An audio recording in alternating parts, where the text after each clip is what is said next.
اس کی کلوزنگ ہو رہی ہے، تو اس رات میں اپنے وقت کو قیمتی بنانا چاہیے اور اس میں قرآن پاک پڑھیں، ذکر کریں، ترجمے سے قرآن پڑھ لیں، کوئی تفسیر پڑھ لیں، صلاۃ التسبیح پڑھ لیں۔ صلاۃ التسبیح ایسی زبردست نماز ہے کہ حضور علیہ السلام نے اپنے چچا کو یہ گفٹ دیا تھا اور فرمایا تھا میرے چچا عباس رضی اللہ تعالیٰ عنہ کا نام تھا، میں آپ کو ایسا تحفہ دیتا ہوں، جو بندہ یہ نماز پڑھتا ہے اس کے لیے اگلے پچھلے سارے اللہ تعالیٰ یعنی گناہ معاف کر دیتے ہیں، جو دن میں کیے، رات میں کیے، جان بوجھ کر کیے، غفلت میں ہو گئے، یعنی جس طرح بھی اس کے گناہ ہو گئے ہوئے ہیں نا، جو بندہ اس کو ایک دفعہ فرمایا کہ ہو سکے تو زندگی میں ایک دفعہ، نہیں تو سال میں ایک دفعہ، نہیں تو مہینے میں ایک دفعہ، نہیں تو ہفتے میں ایک دفعہ، ہو سکے تو روزانہ ایک دفعہ پڑھ لیا۔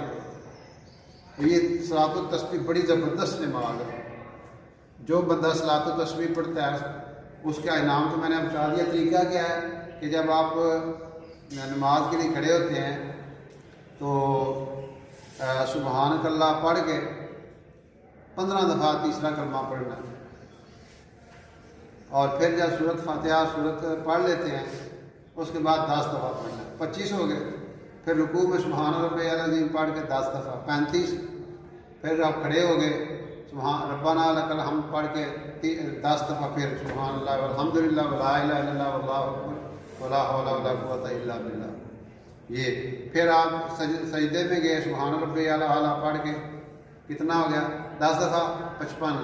پھر 2 سجدوں کے درمیان بیٹھ کے 10 دفعہ، اور پھر سجدے میں جا کے آپ نے سبحان ربی الاعلیٰ پڑھ کے 10 دفعہ، تو یہ ٹوٹل 75 ٹائمز ہو جائیں گے، 75 دفعہ۔